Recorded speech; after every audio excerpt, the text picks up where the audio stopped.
Christmas brought so much joy. Couldn't wait for the presents and laughter.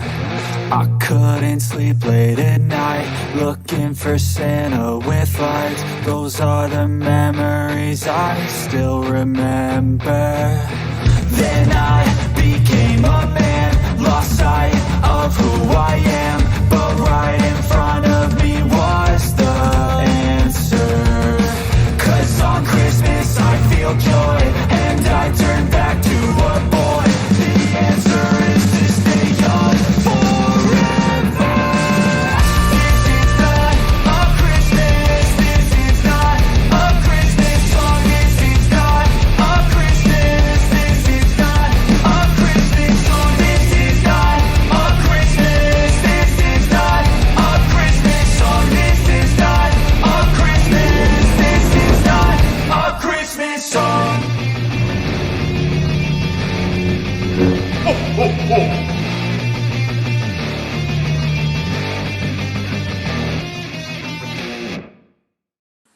Hello, Star Wars fans! You know, there's 118 days until Christmas 2025, and boy, we got a big present yesterday. Oh, we got the announcement of the cast of Starfighter, and there are some big names in this movie. It's got me pretty hyped up for the movie. I'm really looking forward to learning a bit more. At this point, we don't know a whole lot. All we know is the cast, and there's a bit of a sketch of an outline, like it has to do with the Starfighter and his nephew. That's about all we know. Everything else from there has been inferred. People are trying to guess. People are trying to put the pieces together. Or like Daniel RPK has released some information. There's little news outlets here and there. But nothing of substance has come out yet. We know it's right after Rise of Skywalker. We know, within 5-10 years of Rise of Skywalker, we know the title, we know the cast. That's about it. So we'll get into that in just a moment. Before we do, though, I'd like to encourage you to do the liking, the sharing. Your comments, your interaction here makes this pop up on the YouTube algorithms, makes YouTube know, hey, there are people over there. We should maybe show it to more people. That would be great. I've been losing subscribers over the last few months, which is normal. We're in an absolutely normal cycle between Star Wars content and people are engaged in other things. Plus, I do more long form stuff, so it's not as attractive to like quick views. So your interaction, liking, commenting, doing the things really makes a difference. And we are trying to do some other things with the channel. I know every week on Wednesdays we try to have a live stream or a meetup with our folks. Hey, I see Meg. Oh my goodness, Meg. I'm so sorry. I'm so sorry. If you are available, we can talk. You can give me a call after the show. I'd be happy to talk to you. I feel so bad. Meg is such a beautiful soul. I've never seen her. I can't tell you what she looks like, but she is a beautiful soul, somebody who I love dearly, and so thankful that this community, this Star Wars community, has put us in touch with one another. We've got friends throughout the world who come together because we love Star Wars. And my friend Star Wars Fitz is out visiting family today, which is what he should be doing. And our daughter, youngest daughter, Kayla, came in from Kansas City last night. She got here at like 1 a.m. our time. So there's all kinds of things going on. This weekend is a holiday weekend here in the States, and I know North America, Canada. I'm not 100% sure in the UK if you guys celebrate a holiday on Monday, if you have a 3-day weekend or not. But I hope that you're able to enjoy the weekend, spend some time with family, enjoy the weather. Oh, and tomorrow we're going down, the whole family, we're going down to Southwest Ohio. There's the Ohio Renaissance Festival is happening in Southwest Ohio, and it's that festival where we were there. Got all the peoples dressed up as fairies and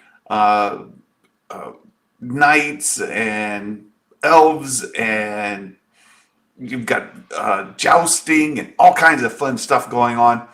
And walking around there, all of a sudden, who did I see? Ray and Kylo. I saw Ray and Kylo walking around amongst all the fairies and the elves and the knights, and it was great. It was super, super great.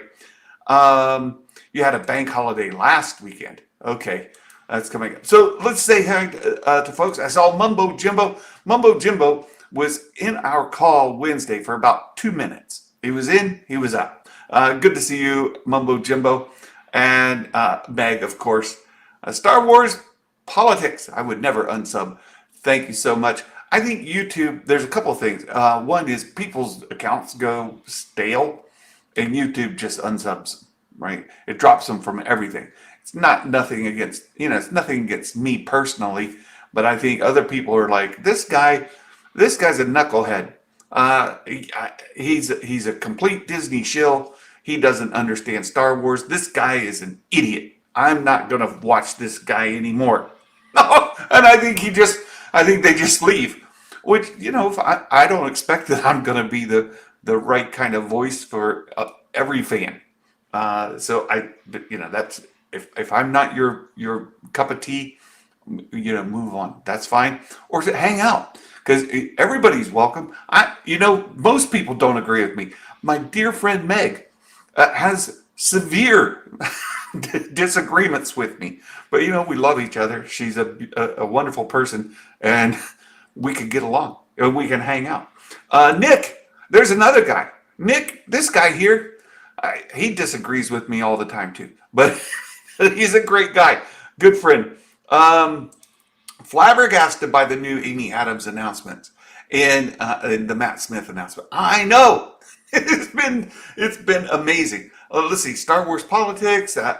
Brittany was here last week. Our good Thrawn fan. We had a great discussion about Thrawn last week. Have a bad feeling Dave's going to do a repeat of a Caesar death for Thrawn. Brittany, we'll get back to Thrawn on another day.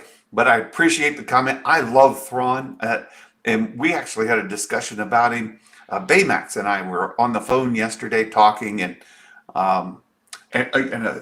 several of you, my dear friends, have my personal cell phone number, and Baymax called me on my cell phone. We talked for like 2 hours on the phone, and there are opportunities for future Star Wars projects in Peridia, in Chiss space, and beyond the Skywalker saga, right? Following Rise of Skywalker, there are great opportunities for fantastic stories. I agree with Meg. She put out a video earlier this week talking about the potential for future content with the Zepho over in Peridia. There's a lot of stuff they can do over there. They've established the universe. Of course, we've got Ahsoka and the whole group over there, right? There's a whole bunch going on. So there's a big history that can be told from there. But Timothy Zahn has given us a fantastic framework for some wonderful stories to be told in Chiss space. There's a lot that could happen there. So I agree that he could be a great character, and I also worry, right? Thank you, Star Wars Politics. Anakin, well, hello there. Hello, Anakin. It says Santa Claus, Leonardo, 1990 is here. Good, very good. And the legend, the chosen pun himself, Mike Porter is in the house. Hello. Oh, good to see you, Mike Porter. Always good to see you. A couple points before we get to the main topic of the day. there's a bunch of Star Wars stuff, and I put a poll in the chat. Do you think we'll get anything new for Star Wars out of D23 this weekend? It starts today. In fact, it's already started. It started a couple hours ago, and they've got a panel of the upcoming 2026 slate from each of the studios. Yesterday, there was the huge drop for Starfighter. Do you think D23 will give us any new information? Did they drop that yesterday so that they could give us more today? Was it a setup for this weekend? Did they give us just a teaser so that this weekend they can give us more like the story, give us more of the outline? What is this thing going to be about? Do you think that might happen? Mike Porter, thank you so much. That's why I'm here, Mike. This is why I'm here. I'm here because I have a passion and for Star Wars, and there was so much negativity following the Last Jedi that I felt felt depressed being on the YouTubes watching Star Wars content. Now there's some more positive stuff in there now. I love watching Meg's videos every day. I like the guy who loves Star Wars, Mike. He's a knucklehead, but he's very positive. Young guy doing good stuff over there. His channel's growing like weeds. Really gaining traction. And I like TRB. There's a lot of people putting decent Star Wars content. I saw Eckhart's Ladder doing some good stuff. There's been a lot of good things. Scattered Knight, hello. Oh, good to see you. So I asked that question about D23 this weekend because that is in the news right now. Let me just bring this story up. I just did a Google search, D23 2025, and what's the latest news? Well, there's nothing new, nothing from today, but we'll be watching with great interest this weekend. Been a while. Formerly, Phil, Teenage Mutant Ninja Turtles. Hey, I remember you. Absolutely. Did you just call us on Mike's channel weeds? No, not weed. Look, okay, yeah, I'm a weed too. I'm one of them. I'm amongst you. Yeah, I big fan of his channel. He's a knucklehead though. All right, he's funny, and so wrong about so many things. But he does it in a great way, in a very, very entertaining way. I'm entertained by watching him be a knucklehead. So D23 is coming up. We'll be watching that. I'll be watching for Meg to give me updates because tomorrow, not only is the studio panel tomorrow at D23, but there's a huge college football game here. Ohio State versus Texas. It's a rematch from the playoffs last year, and it's being hosted here in Columbus, Ohio, and I'm going to be away. So I'll be watching my phone for big updates. I'll be watching for football, and I'll also be watching for Meg to tell us if anything at all happens at D23 of note. And the big speculation is, are they going to release that trailer? Are they going to give us any the teaser? It's out there. It's been out there for a long time. At Celebration, they shared it, and people, screen grabbed it. If they shared it D23, people will screen grab it again. Right? They'll record it on their phones. But will they officially release that sizzler, the teaser for D23? I think not. I think not. We'll see. I hope I'm wrong. And I hope my phone blows up telling me, oh, it's out there. Now let's go get it. Mumbo. OH. IO. Let's go Buckeyes. Let's hope that happens. Let's hope the Buckeyes pull out a victory. I'm worried. So D23, I don't expect anything. I don't think we're going to get the trailer, but maybe I'm wrong. I'm wrong about a lot of things. Maybe I'm wrong about that too. The second bit that we need to discuss before we get to the main topic, we've got a few things, is this gunship. You prequel fans, Meg loves the prequels. Meg absolutely loves the prequels. So does Star Wars Theory. A lot of you guys are huge prequel fans. I'm not so much, but hey, that's fine. This gunship, the LAAT gunship, has been the HasLab project, the Vintage Collection project for 2025, and it is dragging. They're not quite to halfway yet, and there's just 10 more days left to fund, 10 and a half more days. This thing is a significant model.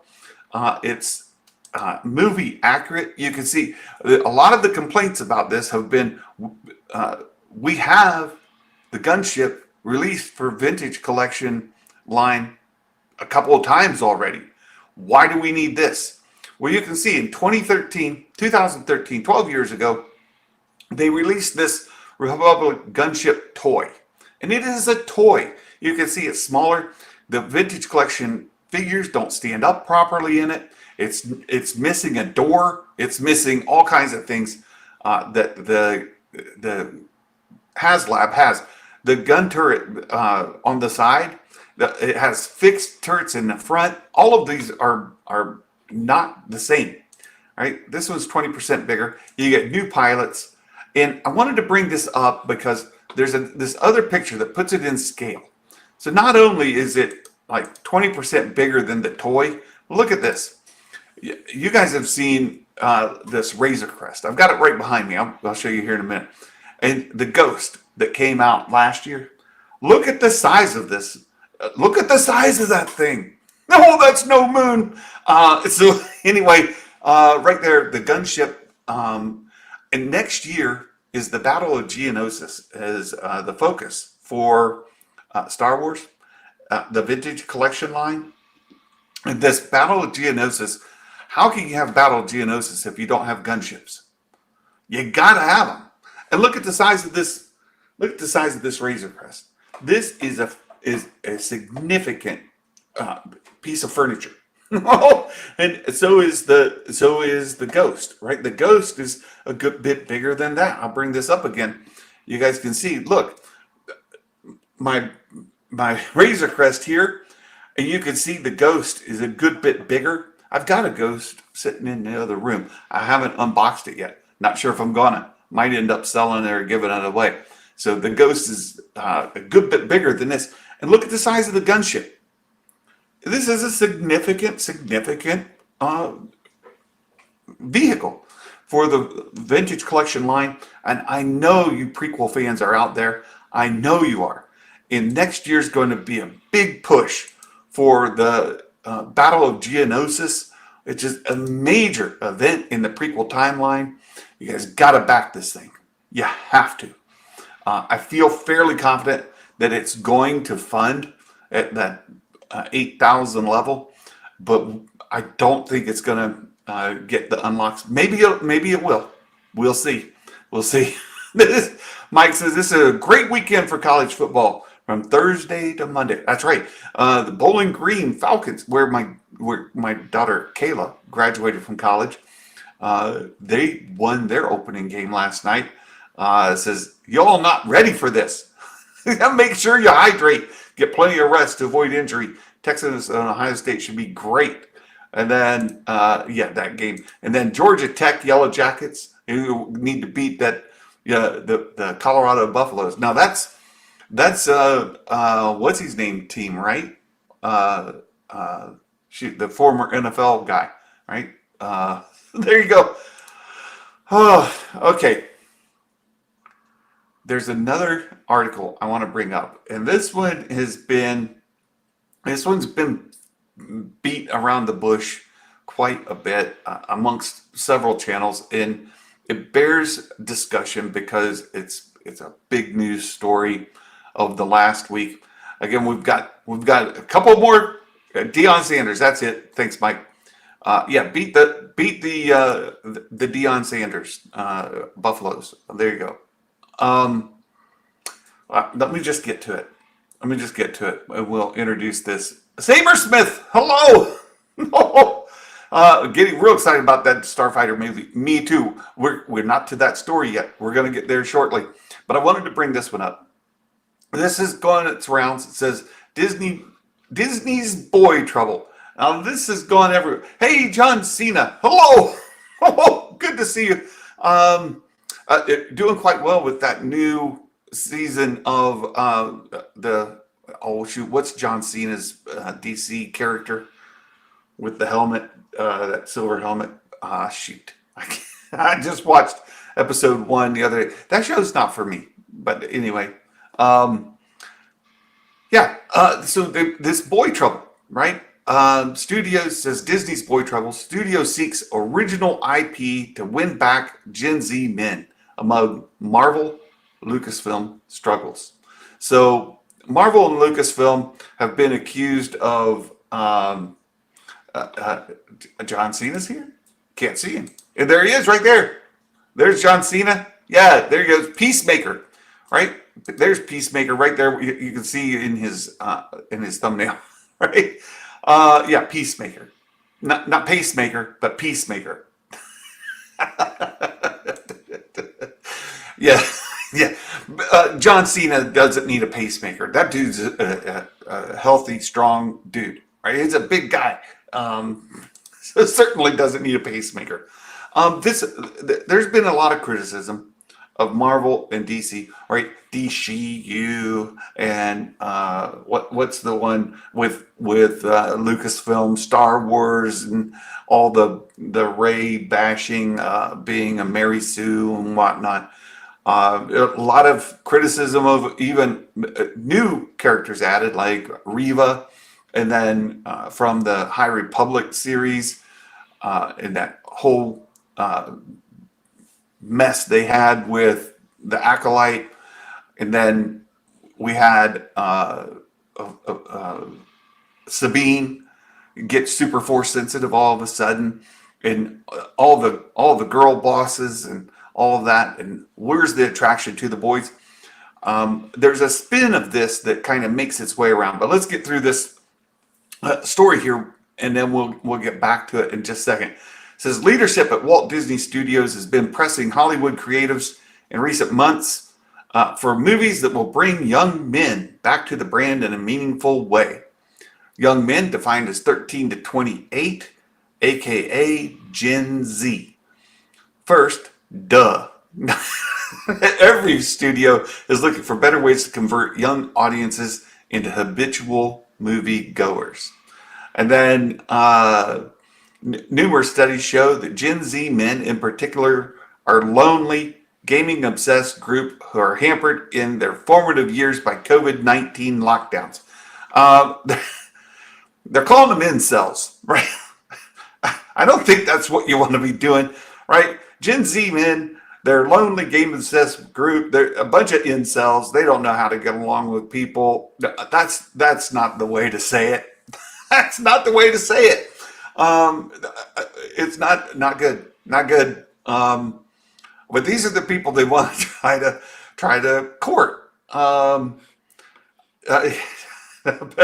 Princess Katana, hello, greetings. Good to see you. Yeah, Sabersmith. Yeah, I'm a teacher.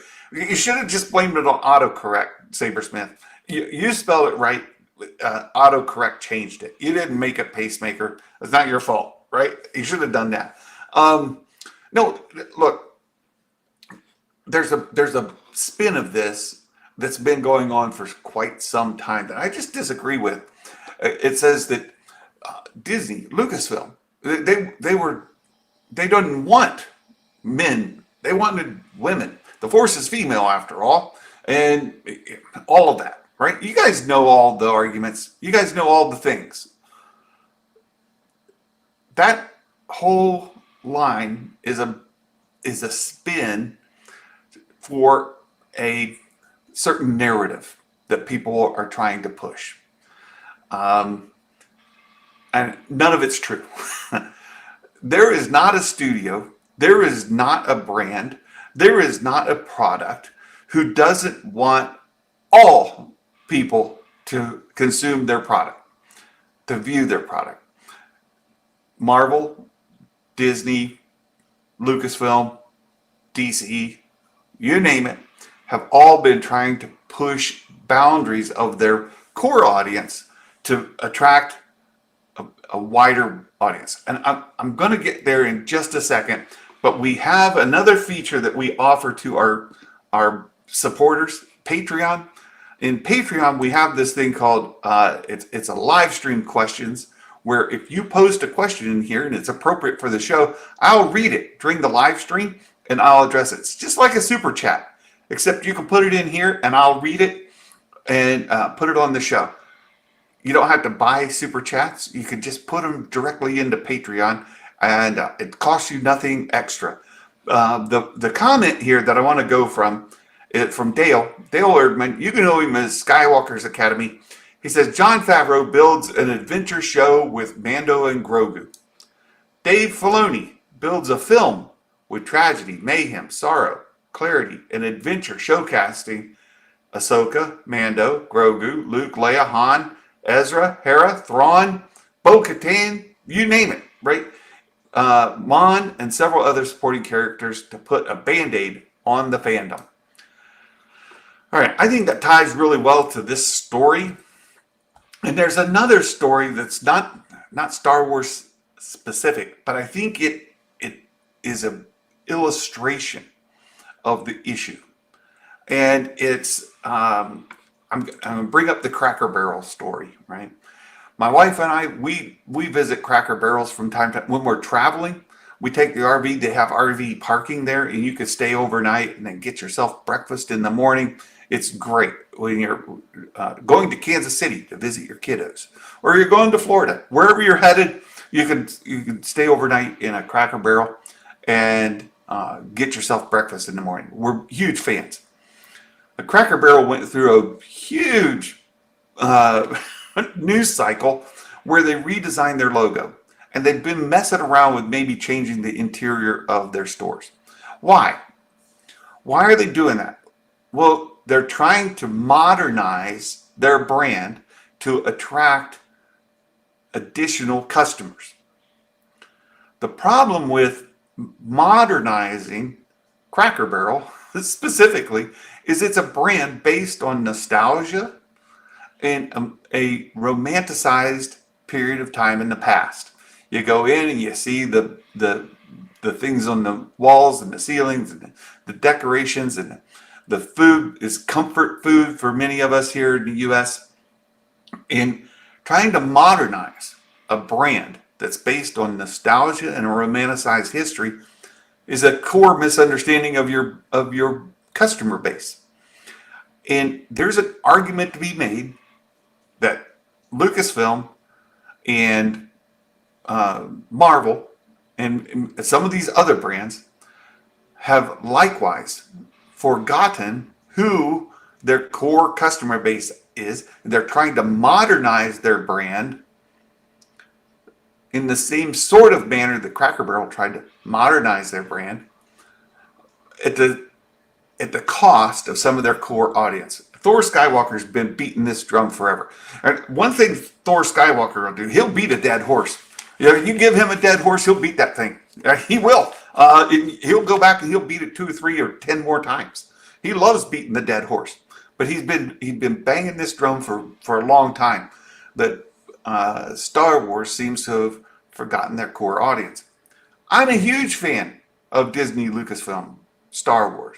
I love Rey. I've got a whole shelf back here of collectibles, including Lego, vintage, Black Series, and even a hot toy and a lightsaber. All Rey stuff. I love her. I love her character. I love the sequels. I am more of a sequel fan than a prequel fan. Don't read me wrong. I've enjoyed the Disney Plus series. I've enjoyed the High Republic books. The Acolyte wasn't great, but didn't offend me. I'm an old dude. I fell in love with Star Wars in '77, right? You guys know this. But there's an argument to be made, and Thor Skywalker's been making it forever, and there's been tons of other content creators out there kind of banging on this drum that Star Wars has forgotten its core audience. There's been a push to go back to kind of court your girlfriend again, right? Go back to your first love and court them, bring them back in. If they're feeling alienated, they're feeling left out, do something to help them feel appreciated, loved, and appreciated. I said that twice. So if you do that, you can get that audience back in your camp. It would be good for the brand. Don't alienate the people you've been reaching out to, but continue to put out content that is good for everyone. And I think if you focus on giving content that is good for everyone, don't focus on the girl bosses. If it's a girl boss, that's fine. It's just, yeah. Sabersmith's he gets it, right? I don't care if it's male, female, kid, right? Doesn't matter. Just focus on good content. There's your solution. Good content will cure all that's wrong. And I'm super hopeful that the Mando Grogu movie is going to do this, and also what we're here to talk about, right? This Starfighter movie is going to do it. Gone are the days when we get hopeful movies. Superman movie just blew Star Wars out of the water with a hopeful message. Look up. I love it. I love Superman. I'm a huge Superman fan. Let's see. Let's see what happens. Mando Grogu should be a fun movie. I think it's going to be profitable for Lucasfilm. The budget on it, I looked it up yesterday, is 166 point some million. Let's round it up. 167, even 170 million, right? By the time you add marketing on top of it, if you double the cost, which they won't, but let's go all the way to 300 million. And then the typical math is 1.5 times the cost to make the budget, the expense to break even. If you're 300 times 1.5, you're 450. They need around 450 in the box office. 450, 500. I think they're a lock for 500 million plus. I think they're a lock. So Mando Grogu hits 500 million. That's going to be a good day at Lucasfilm. Many people will say, "Oh, it's a failure. It should do $1 billion." Look, stop it. No, stop it. Just don't.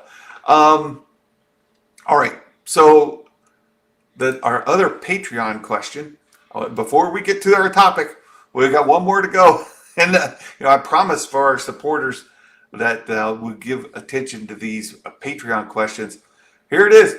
Oh, look, there's Skywalker's Academy right there. $500 billion.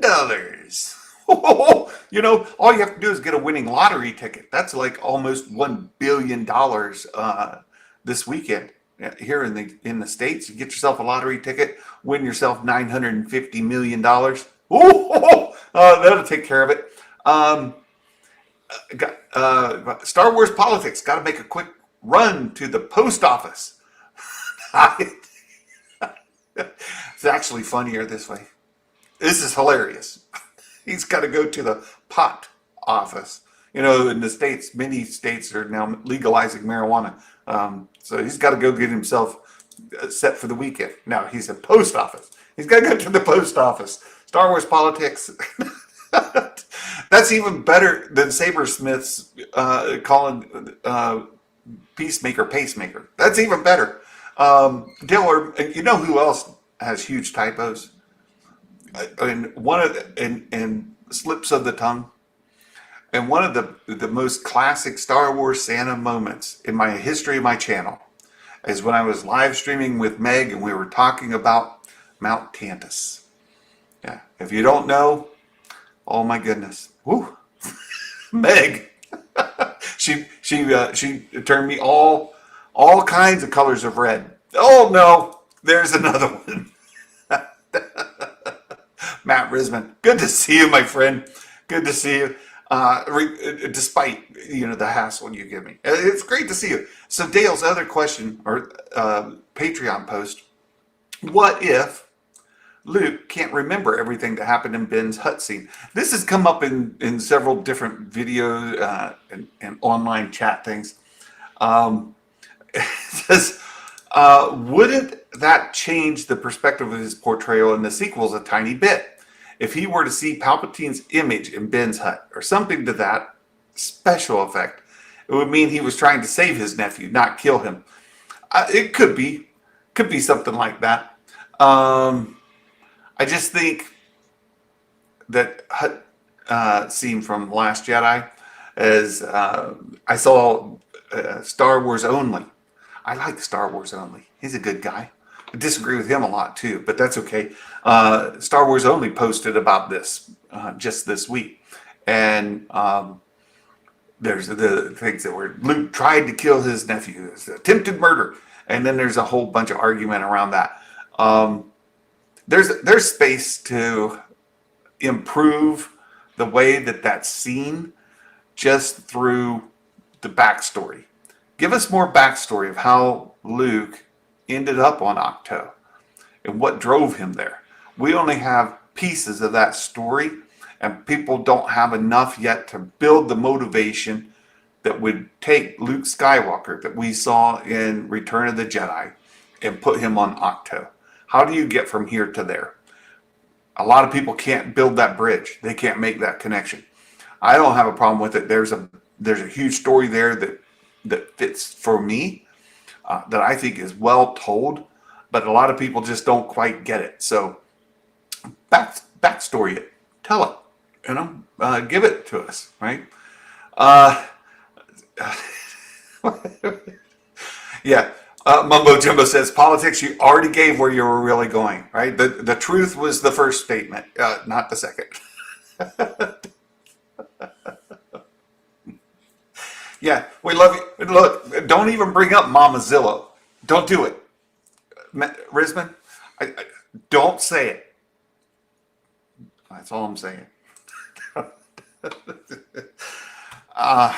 Matt, he's always there to catch me when I'm wrong too. I'll tell you what, that guy.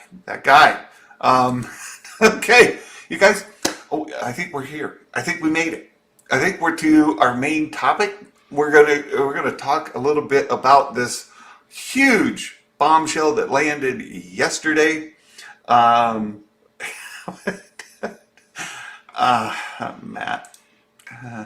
Yeah, he looks like an angel. He talks like an angel, but boy, oh boy. Let's talk about this. Lucasfilm announces the cast. Whoop, wrong one. It flipped. So we're on StarWars.com. This isn't. Don't even. Star Wars politics. You get me in trouble again. Lucasfilm announces casting for Star Wars Starfighter. This doesn't come from a leak. This isn't a rumor. This isn't Reddit here. This is StarWars.com. StarWars.com says announces the casting for Star Wars Starfighter. And this is the other question I almost brought up in the question before in our little poll. I almost said, do you think Disney and Lucasfilm are learning a lesson? And let me just touch base on that. We talked about talking to your core audience. Don't forget who your core audience is. Feed them, treat them well, show them appreciation, show them some love that you care for them, right? Care for your core audience, and they'll come back, right? Do that. And then when you do that, you attract even a larger audience by then kind of reaching out on the edges to pull in more and more. Star Wars reached all kinds of people across all the four quadrant kind of thing back with the original trilogy, right? You can do that again, right? You can do a four quadrant movie, but do a four quadrant remembering who your base is, right? Who are your core fans, and treat them well. Right? Don't badmouth them. Don't give them bulletin board material to go out there and scream and holler about. The other thing is Lucasfilm has been this shadowy black hole of information. And the reason that scoopers and leakers and stuff do so well around Star Wars is because Lucasfilm tells us nothing. Nothing. And Matt even brought it. They made more official cast announcements for Starfighter than they have yet to do for Mando and Grogu. Are they learning? Is this a sign of a change at Lucasfilm? You know, are we beginning to see, like, maybe you tell people and that'll build excitement rather than hide it and hope that you can build excitement off of the mystery, right? Have this mystery, this black box of they're doing something. Oh, I'm excited. It's got names. It's got characters. What's it about? I don't know. We still don't know on Starfighter, by the way, what it's about, really. I'd like to know a lot more. But Mando Grogu, me personally, I know most of that story. I know people who have shared with me major plot points of that movie that I'm very confident on. And here we are with Starfighter, and I know nothing. So are they learning? Is Lucasfilm learning? Are they getting the point? Like, share the information, like casting, share the information so that people have real meat, and then they won't be so distracted by the nonsense, right? They coddle us with things they pull from the EU. Some people might not like to see it that way, but the characters like Thrawn are being built up for people who have not read the books. There's a big discussion around that. I mentioned yesterday I talked to Baymax for like 2 hours on this. I don't have time today to get into it, but there's a discussion to be had. So let's get back in here. This is so exciting. You get this picture, right? We got Ryan Gosling and our new co-star, if that's what the word you can use, right? The new co-star here, Flynn Gray. That's this little guy. Well, who is Flynn Gray? Never heard of that kid before. Well, let me just bring it up here. Flynn Gray from his IMDb.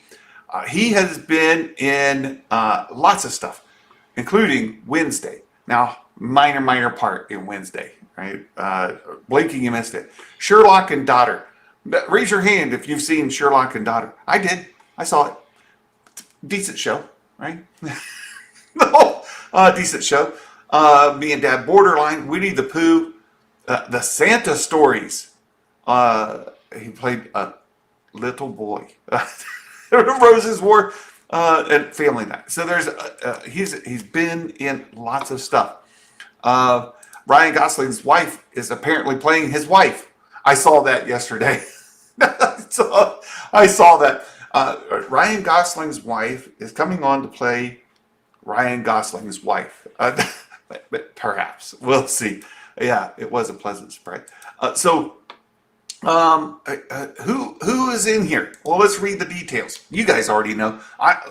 Santa's a day late. You guys get this news a lot faster than my show. But here we go. Let's get into this story. It says they announced the full cast. Joining the previously announced Ryan Gosling, Flynn Gray. I just showed you that kid, right? And then we've got Matt Smith. You guys know who Matt Smith is, right? He's famous dude, right? And then who else we have? Mia Goth. That's not new news. Aaron Pierre. Aaron Pierre? Who's that guy? Well, okay, let's go look. Who's Aaron Pierre? Let's see. Let's bring him up right here. Yeah, here we go. Aaron Pierre. There he is. Oh, he's a severe-looking guy. He's got really stunning eyes. But anyway, he's a graduate of Lambda in London. He's a UK kind of guy. He played the lead role as Mufasa in the Lion King prequel for Disney. He played Caesar in the limited series The Underground Railroad for Amazon. He starred in M. Night Shyamalan's film Old. He played a rapper. And he was nominated for 2018 Ian Charleston Award for professional stage debut and Othello and blah, blah, blah, blah, blah. right? So there's that guy. This guy looks like a legit dude. Got to be excited about that. Simon Bird. Who's Simon Bird? You may ask. Good question. Glad you asked. Simon Bird. This is the one I've seen our British friends kind of amused by. I don't know him, but apparently he's quite a huckster kind of guy, funny guy. But he's won a BAFTA award.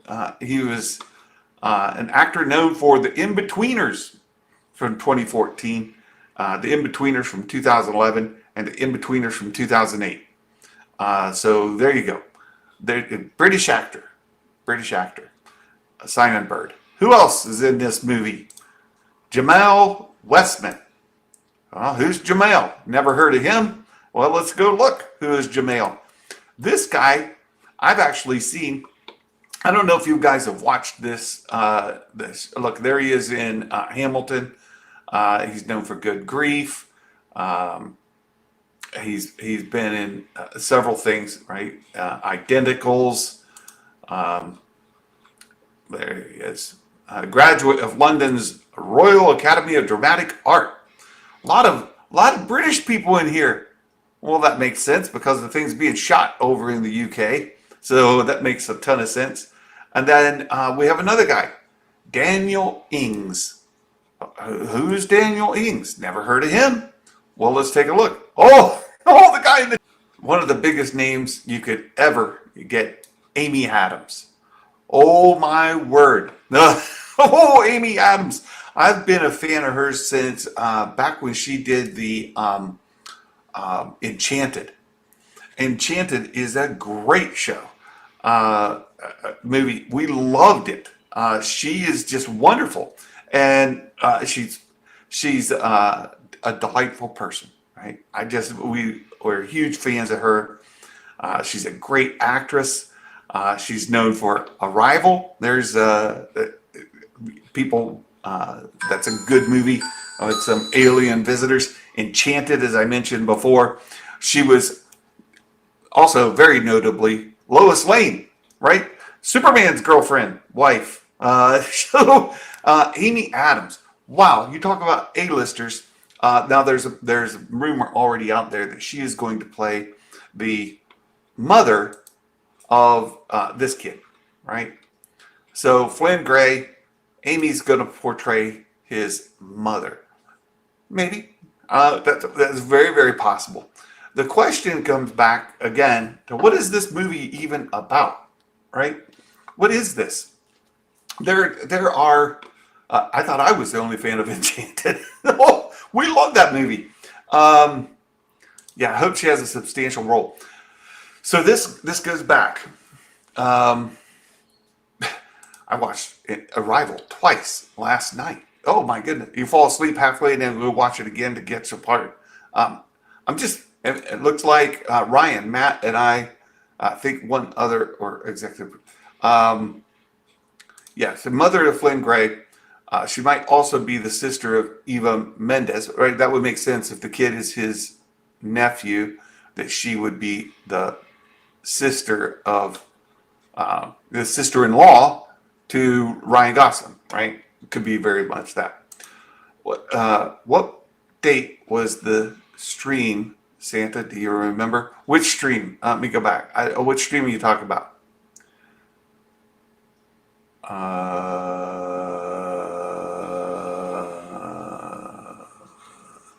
I don't know what stream you're talking about. I missed it. Sorry. I was talking and reading and I missed the post. So I'll go back. You know the stream. That one. The one.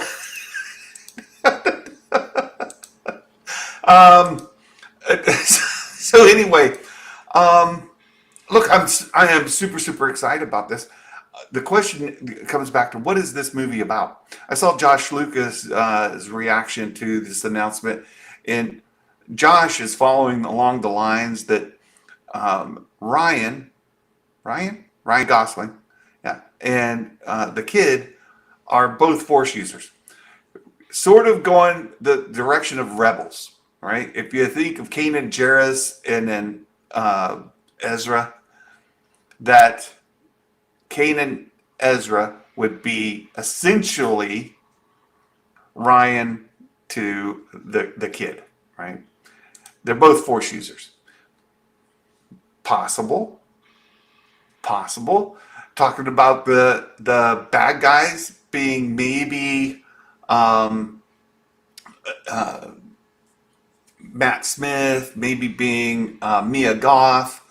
It's very likely Mia Goth would be one of the bad guys. If that's the case, and they're maybe red saber kind of people, I don't know. I do not know. I don't think so. And there's a couple of reasons why, and I've talked about this. Is Eva rumored for this, or a victim? No, she's not rumored. Eva, she's rumored. It's a rumor. It's going around. Daniel RPK has said it. It's hard to say. They announced the cast, and she wasn't part of that cast. She might have some minor role of some sort. It's really, really unclear. Matt Smith is playing a villain, some sort of general, not a Force sensitive. Right. Is Mia Goth a Force sensitive?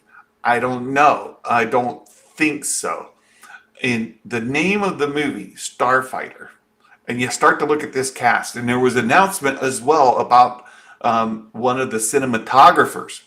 The main cinematographer for this has done Top Gun and F1 specifically. Again, and tie Top Gun to Starfighter. And I know, like, John Campia has been thinking that it might be Xwing related or whatever. Yeah, he did Tron Legacy as well. These are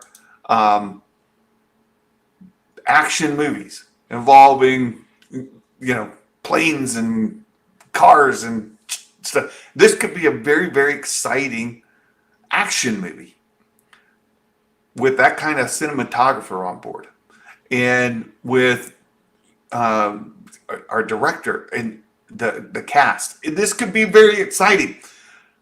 I think it's more about a Starfighter.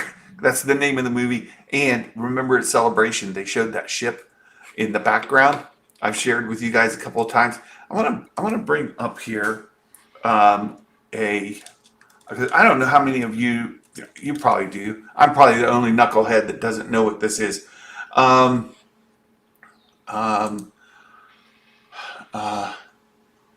Shoot, now I'm going blank on the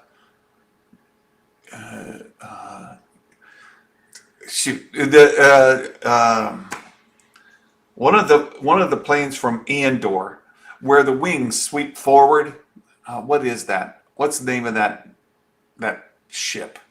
It's you guys will remember before me. My brain just a U-wing. That's it. The U-wing.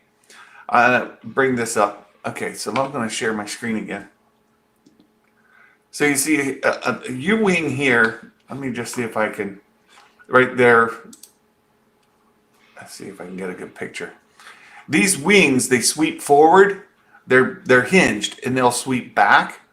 And the picture we saw of the ship at Celebration appears to me to have 4 prongs in the front. Now a U-wing has these 2 that are in front. Let me see if I can get that. I've got it in my Discord. So if you're not following my Discord, I posted these pictures there as well. And let me just open this so you guys can see. In the background, you see the ship, and it's got what appears to be, at least to me, these are like 4 prongs. You can kind of see between. You kind of got to look close to kind of get it. Let's see if I can zoom in and show you what I'm talking about. There's a bit of a thruster or something, maybe a cannon right here in the front, and this looks to be 1, 2, 3, and maybe another one behind it that I think could be sort of like U-wings, where these are wings that are right now in the forward position, and those 4 wings may go back.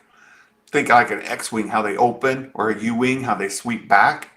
This very well could be This Starfighter, this was on the stage at Celebration, right? This is not like secret. This was right there, and right in front of you, right? Ryan Gosling, they're all right there. This ship right there on the stage. You got Dave and Kathy right there. I think these are wings, 4 wings that are in a forward position. Think like a U-wing, right? These are in a forward position, and they'll sweep back. That's my guess. I don't know. If that's the thing, I think it's something the art department. It's pretty big, but it's also, I think, representative. If it is from the art department, it came from the storyboards and things that were already drawn up for the show.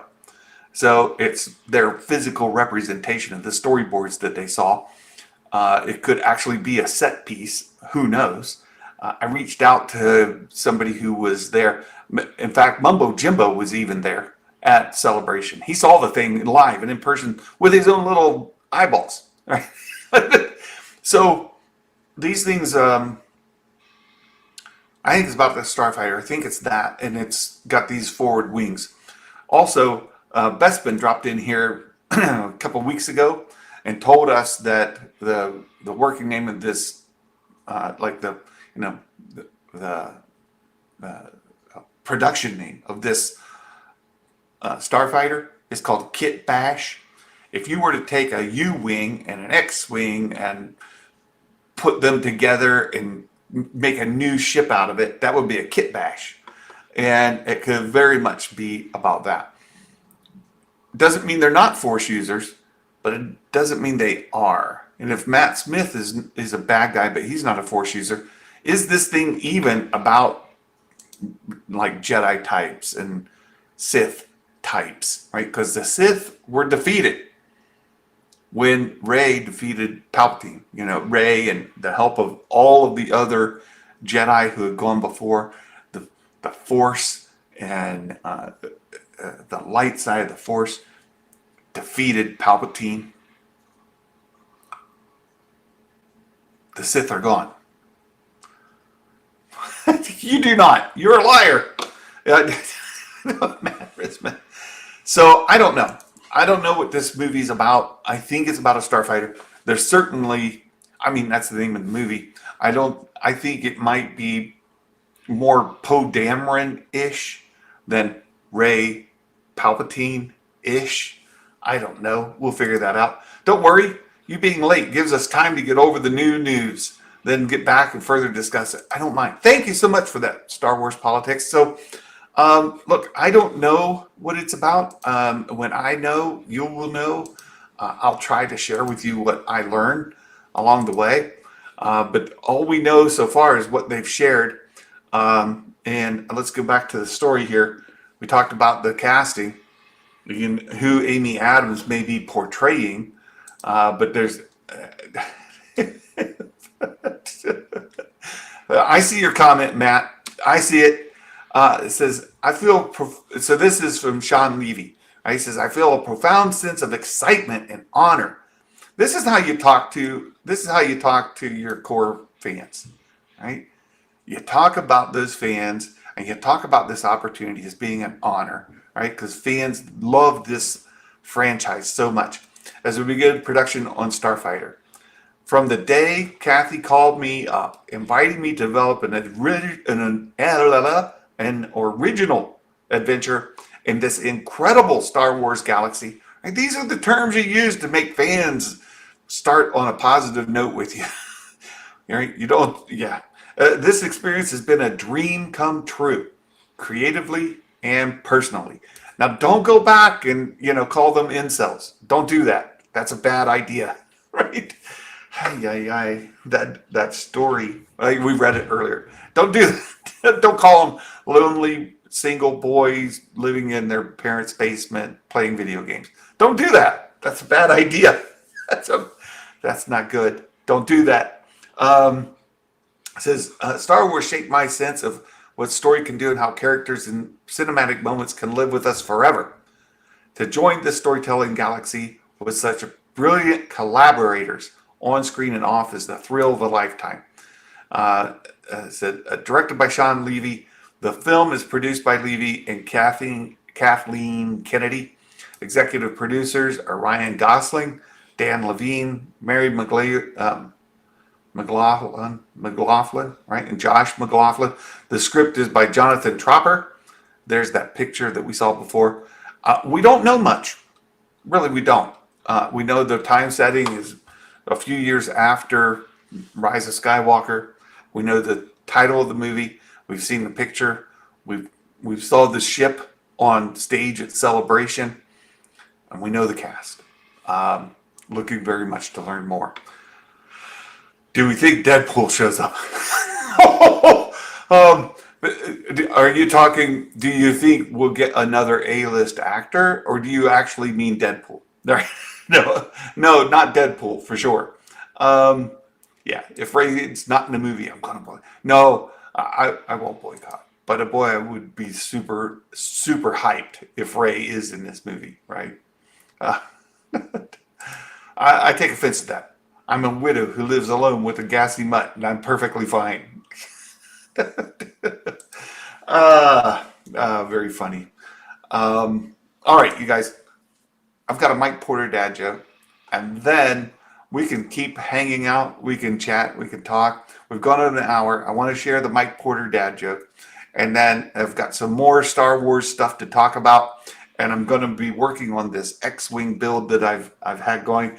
I just don't want to lose sight of that before I do. And if you guys don't want to hang out and you have other things to do, I'd like to let you go.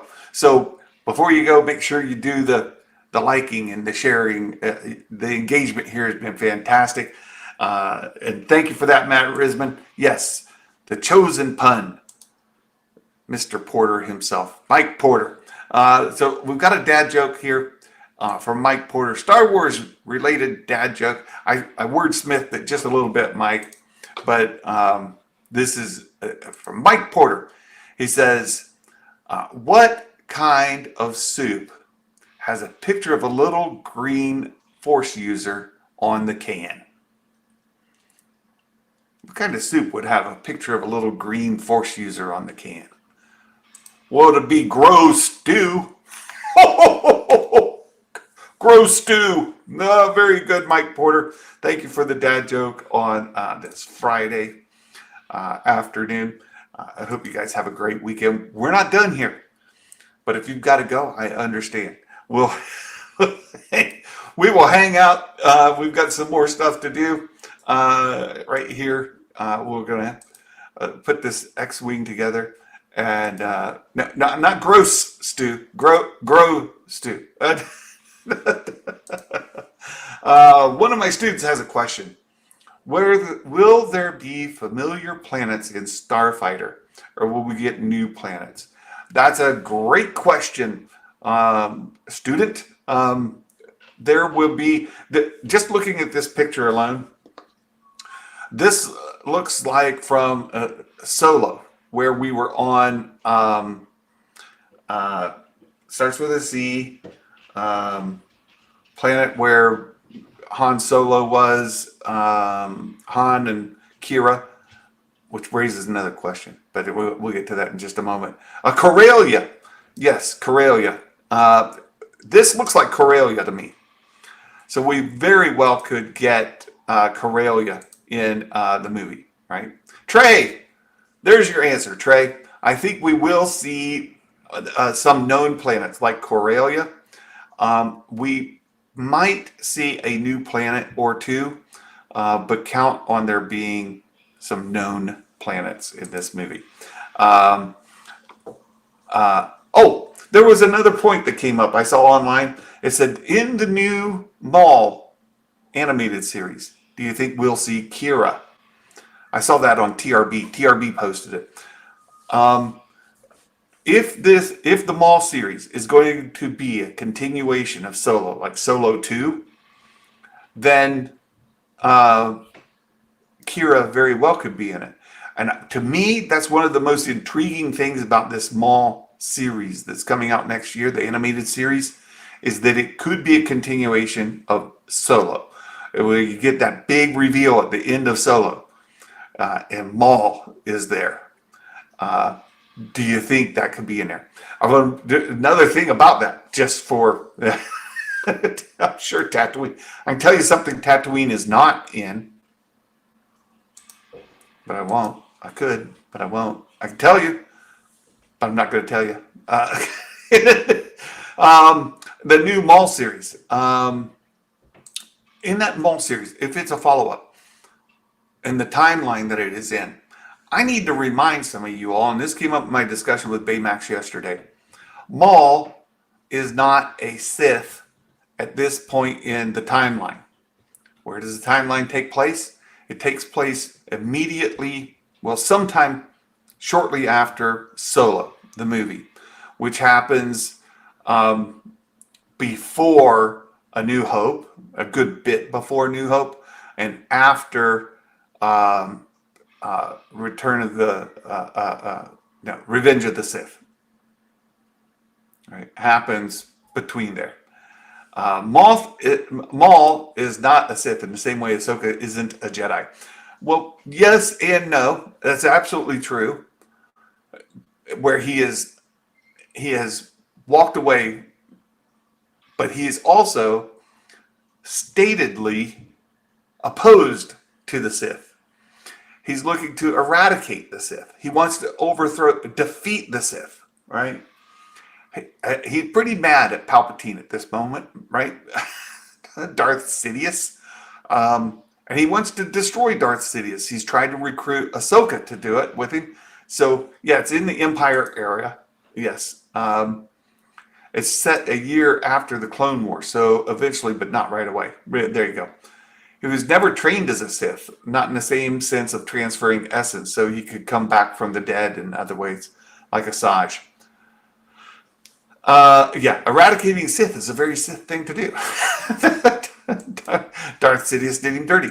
So he wants to defeat Sidious, for sure, which is a very Sith thing to do. Well, let's remember, he does not go by Darth Maul. In fact, he as Ahsoka said, I am no Jedi. Maul has essentially said the same thing. I am not Darth Maul any longer. Simply Maul.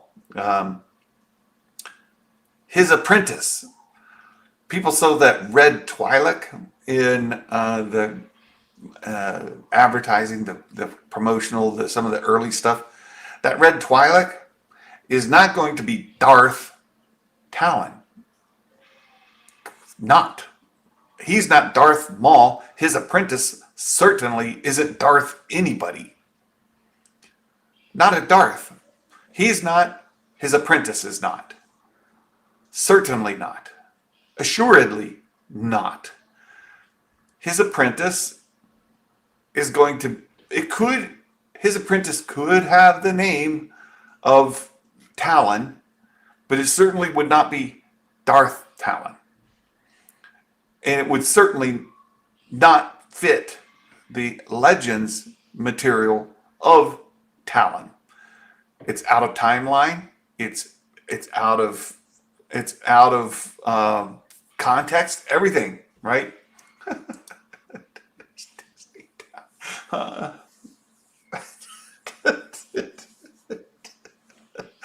Assassin Talon could be, not Darth Talon, right? Just get that. As you hear people say, "Oh, Maul's apprentice is going to be Darth Talon," and they're already jumping on that bandwagon. No, the answer is no. Not as you know Darth Talon to be. Certainly not that character from Legends, from the EU. If you know Darth Talon and you're a fan of Darth Talon from Legends, she ain't going to be that. She might be Talon, but she's not going to be that Talon. All right? So just get it out of your head. It's not true. Not going to happen. So there you go. That's that. I want to get into building this. Yeah, they've changed the name so there's distinction from EU, hopefully. I hope so, and I expect so. I expect that his student will not have the name Talon. She'll have some other name. And she's a red Twi'lek, but she's not going to be Darth Talon. That's my expectation. All right. we're going to get back into building this Xwing. We've been working on it for a little while. She would be different from the Legends character in Legacy Comics. It rubbed me the wrong way, to be honest. See, there you go. That's exactly right, Mumbo Jimbo. And I think it'll be a huge mistake to take a character that's so established and say, well, this dark, look here, his apprentice, Red Twilight Girl Talon, Disney Talon, Kathleen Talon, whatever, right? KK Talon, whatever her name would be, it would be an offense. But well, there's a little conspiracy theory for you, right? Don't want to pay somebody for the use of that name, right? Oh my goodness, you guys are amazing. I love you all. So we've been working on this Xwing. In Monday, we worked on it, and we attached this wing, right? So it's got one of the 4 wings. And the next few steps are just recreating this. So what I have done, so on Monday I went through and we punched out the cards and we went through all the stuff. What I did today is I went ahead and I punched them out. I got them ready. I prepped them. They're all laying out here. So we won't go through that because it's just rinse and repeat, right? We're to take this wing. We're going to create the bottom half that'll go in here. And then the next 2 steps are going to be creating the ones for the other side. So I didn't think necessarily wanted to follow along every punch out of every card. I'm still going to, as I did Monday, I'll still follow the chat. I'll still watch. I'm still here.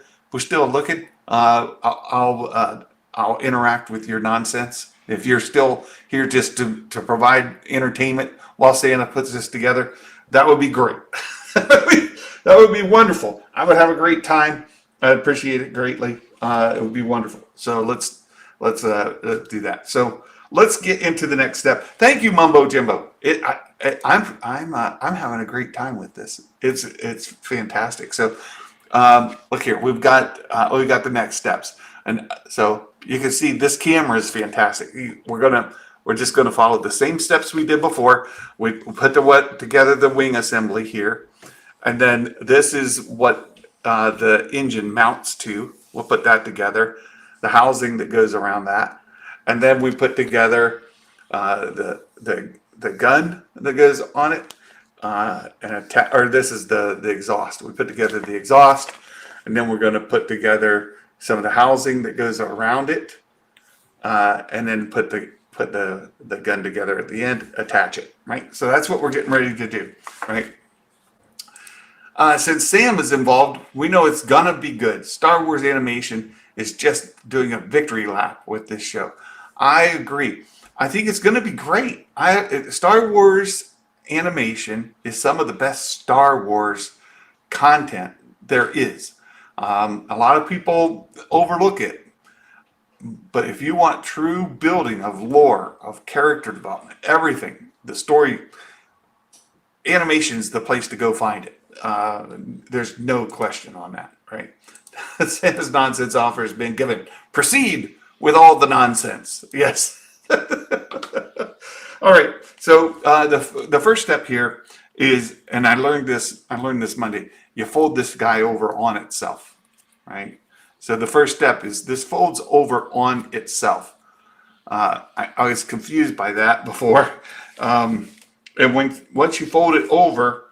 What it wants you to do is then take this piece and fold it up, right? So this folds over to here, and then this folds up, right? And we end up with this just like that. So you get this nice thick wing assembly there. Then we got to start putting together the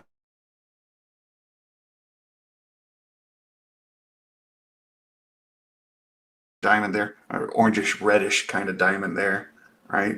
Orange, or purple and orange, and these pieces here, Skywalker's Academy. So then we take C31, and we're gonna. This is 24. I need 31.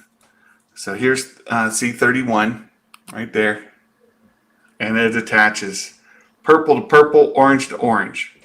All right, so here's our purple, purple to purple, orange to orange. Let me make sure I get this correct, because boy, you don't want to mess it up. Purple to purple, right there. It goes right there. So we get it attached. Get these pegs on here. Right, it goes across this way. Come on. This is the same problem I had the other day. Is some of these pieces, I like this one, it's angled, and it doesn't want to fit because the angle makes it a little tight. So I got myself a little X-Acto knife here. Just gonna try to give it a little more space. Right? I'm not cutting into it. I'm just using the X-Acto knife to kind of give it more space. Saber Smith, I like your comment there, and I got a good friend in Florida named Yadita. Yadi is a great Black Series photographer. She does just great work out there. Yadi is a huge fan of animation, and Yadi kind of gets annoyed when they take characters from animation and put them in live action, because they always mess them up. they don't do them the justice that the character has built in animation, and then it ends up being kind of flat. She didn't care for Ahsoka's representation in live action. Animation is really key to a lot of Star Wars development, and if they would just get it right, you've got great characters from not only from animation but also from novels like Thrawn. And here, I'm gonna put this here so you guys can see that I'm working here. Purple to purple. Let's make sure I got this purple to purple, and this goes this way. Yeah. So if you're going to use these characters that have been built, that have a very strong lineage, right? They've got a great backstory. They've got great character development. They've got just all the things that make the character amazing, like Ahsoka, right? And then you put it in live action, and you kind of, miss. It's frustrating. Mike Porter, thank you. Politics says, got to hop on the bus and head home. Tune in. Thank you so much. Also, have a great weekend. If you don't make it back here, I hope you have a fantastic weekend. Just trying to get this piece to set in. It's being a little difficult, and we just want to get it to fully seat, so that when we go to put it together with the other pieces, it'll fit. So that's what I'm working on. Yeah, so if you're going to take these characters, these just amazing characters from books and animation, do them right. You got good writers. Look, Dave Filoni, there's a guy, right? He's an animation guy. And this is one of the things where people are like, wait a second, Dave, we thought like you created this great character, Ahsoka, right? You told her story arc through the Clone Wars and Rebels, and then you put her in live action, and she's just meh, right? Like, you can do better, Dave. Do better, right? Yeah. So it's proof that not always does the animated writer do a great job with the character once they get them into live action. But boy, you would hope, right?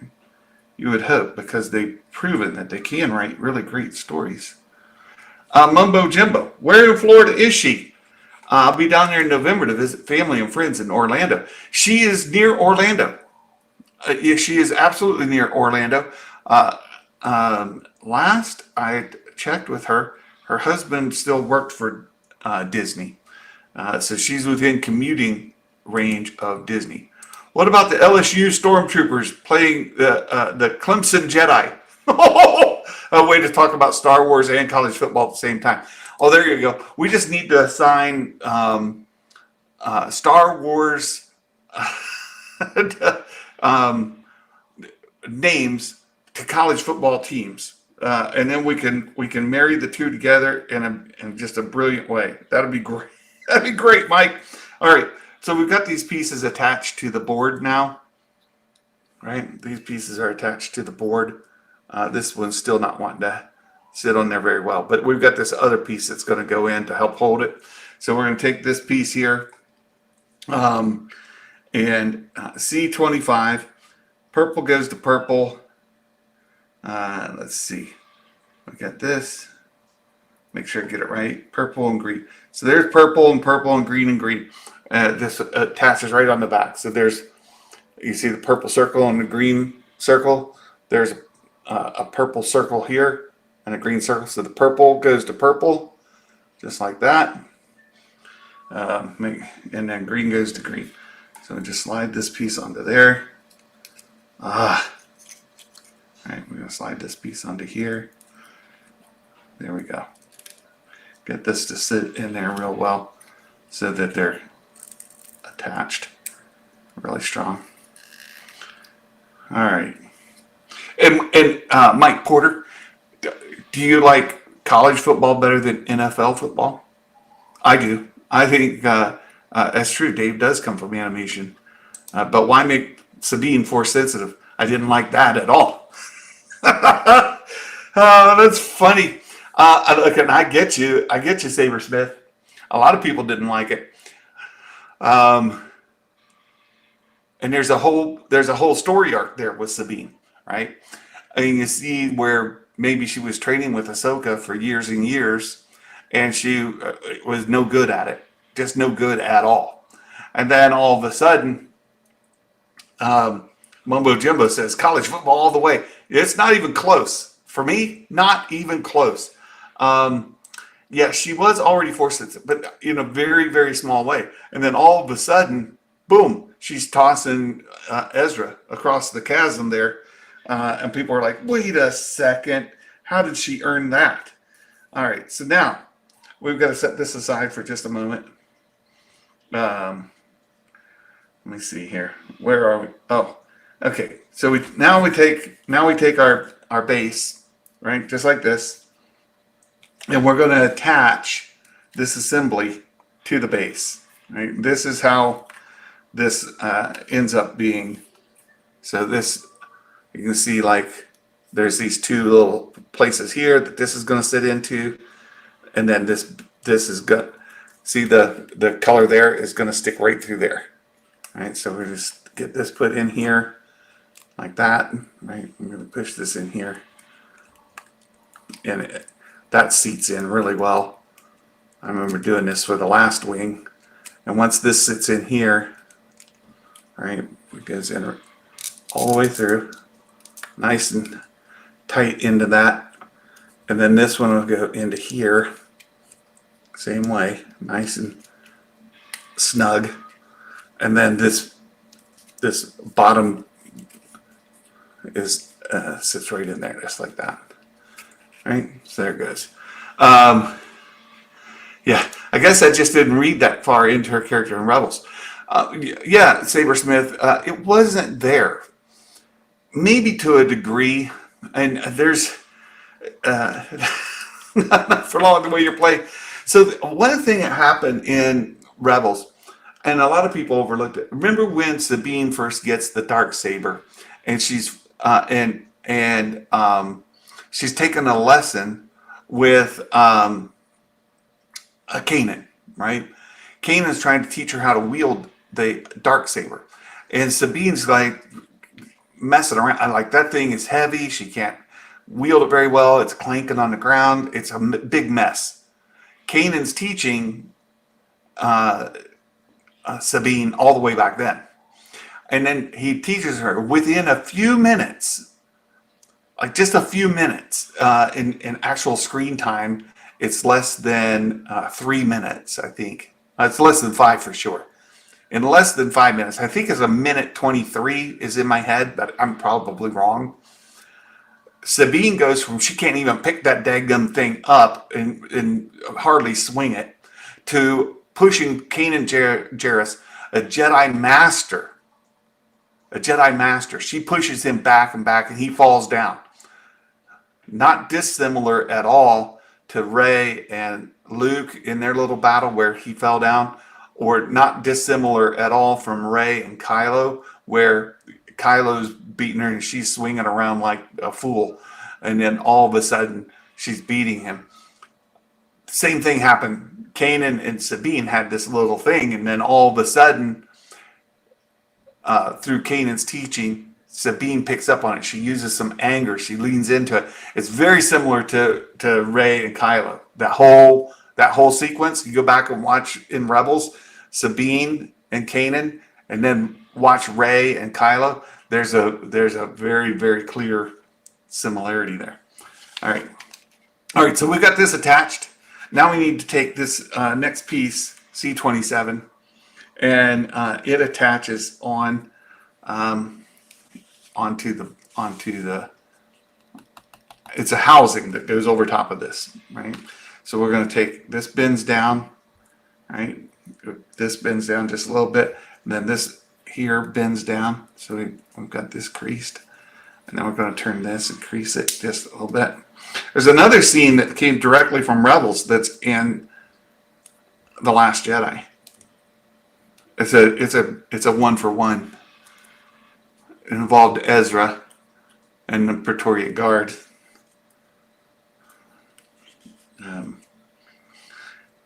All right, so then there's a little hole on the side here that goes into this tab that's on the side here.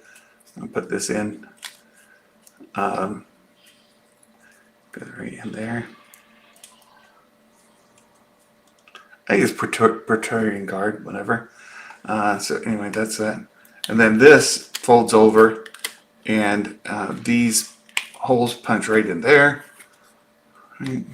They go in the base of the wing, and then each of these pieces has a tab that goes right into this housing. So you gotta get them lined up, just like that.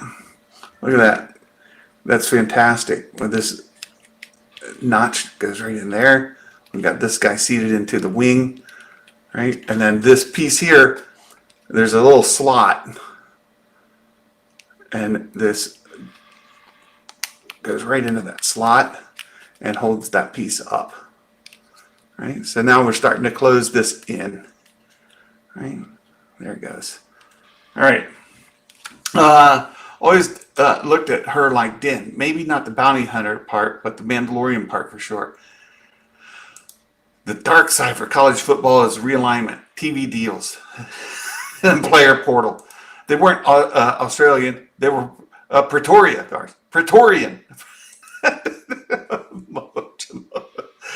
Thank you for that. Okay, so now we go to the next part. And I got the pieces laying right over here. I just need to reach over and grab them. I'll set them here. We got to get 1, 2, and 3. All right. So this part, it shows the green spot is on top, and here's our green spot, and you can see the shape here's got these little cutoffs. It's got the cutouts. So we put this way, and we take we've got this part here with the green spot.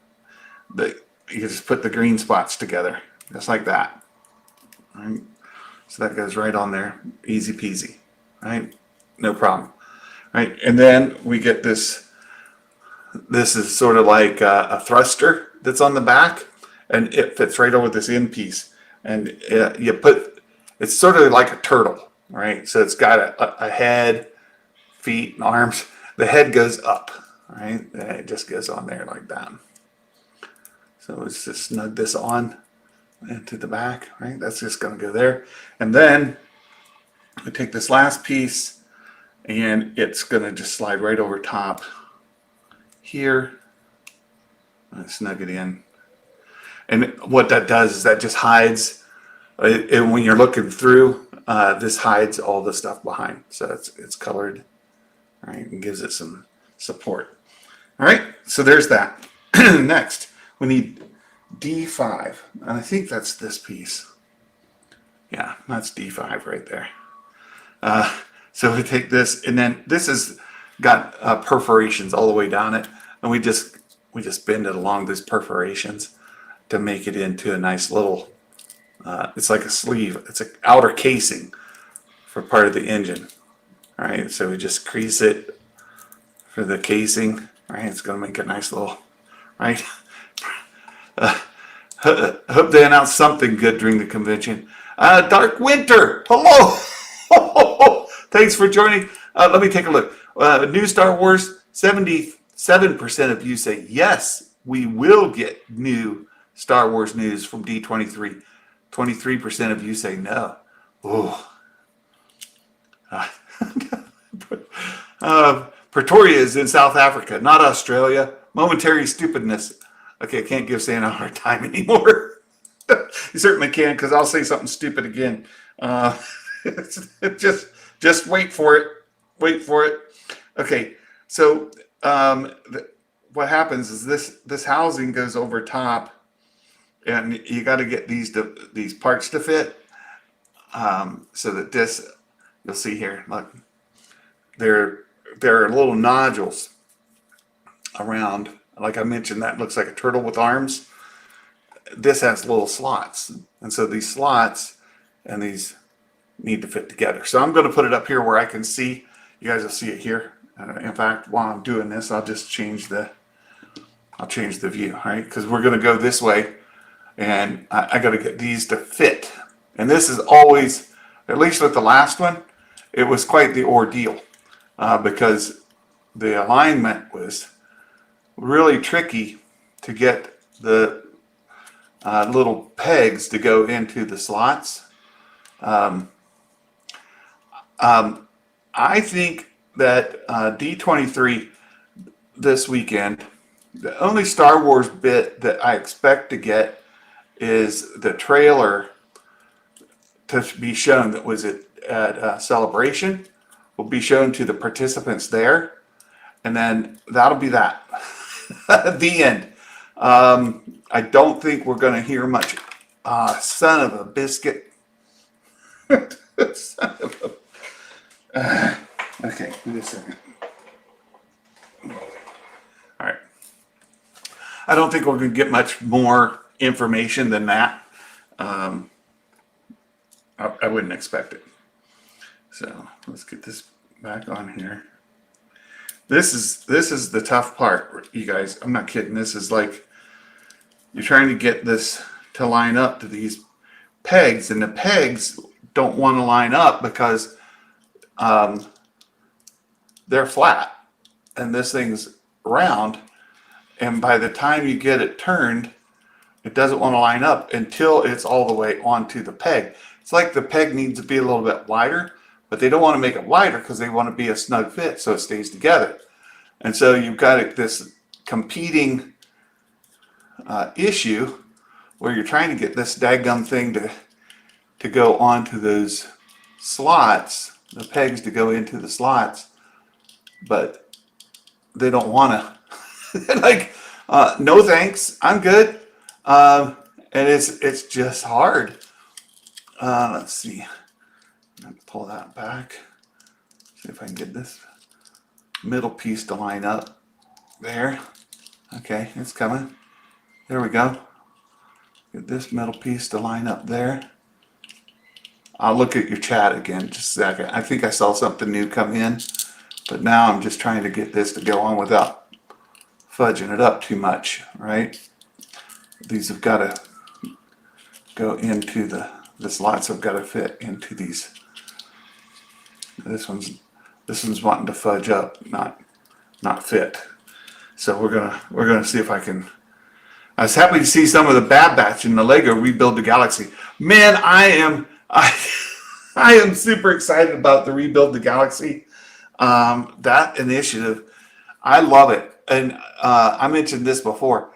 I hope they don't end that story. I hope that the Galaxy doesn't go back. Because I love the Dark Falcon, and that whole thing. I think is great. And I just don't want them to end it. Like, come on, you know, more stories using the Rebuild the Galaxy. I want to see more Darth Jar Jar, right? I want to see more of these characters. Dark Ray, Darth Jar Jar, the Dark Falcon. I think the Dark Falcon is a great design, by the way, just as a design. And that is fun. So I don't want them to end it. I hope that Rebuild the Galaxy series continues, and we get more. This piece didn't punch out well enough, or hardly at all. Gotta get it to open up because it's not. There we go. So I want to get this to fit all the way on. Yeah, Bad Batch in Rebuild the Galaxy. Rebuild the Galaxy is just a great. I love Lego Star Wars, so of course I'm gonna love Rebuild the Galaxy. I like the old Lego series that had that like Jedi in it. That was good. Right? I love all of it. I really do need this to fit on there. You would do me a great favor by coming together. And it's just not cooperating. See if I can get it all the way through. All the way through. Okay, there we go. There we go. I think I got it. There you go. And this goes into here. This goes into there. Come on. Come on. You can do it. There we go. Woo! That was some effort. All right, I'll turn this back this way so you guys can see. Like this thing, right? This seam down at the bottom, this part right there was hard, but you can see this is all attached around the engine block there, or the exhaust port. We're all attached up here around the front. So we've got nice tight seams there that we've got our tabs sticking through here. This one's not so good, right? What happened there? I had it at one point, but you know what? You leave well enough alone. Once you get to a certain point, you're like, well, yep, that didn't stick through there very well. This one's good. That one's good. We're mostly good on these tabs. A white Darth Vader minifig is awesome. Where can I get it? You can get it with the Dark Falcon. That Dark Falcon is a bit pricey, though. That'll set you back a little bit. Now I need D6. This is the other piece that goes around, and we want the flame side in, right? Flame side in. Let me just double. Nope, flame side out. Wait, I'm looking at the other one, right? Looking at this one, right? Flame side out. But this one's wanting to bend the other way. Let me see. Yeah, flame. This is the flame side. It looks like, but it wants to bend this way. This is the dark side, not the flame side. It's creased to go this way. Or am I looking at the wrong one? Oh, I'm looking at the wrong one, I think.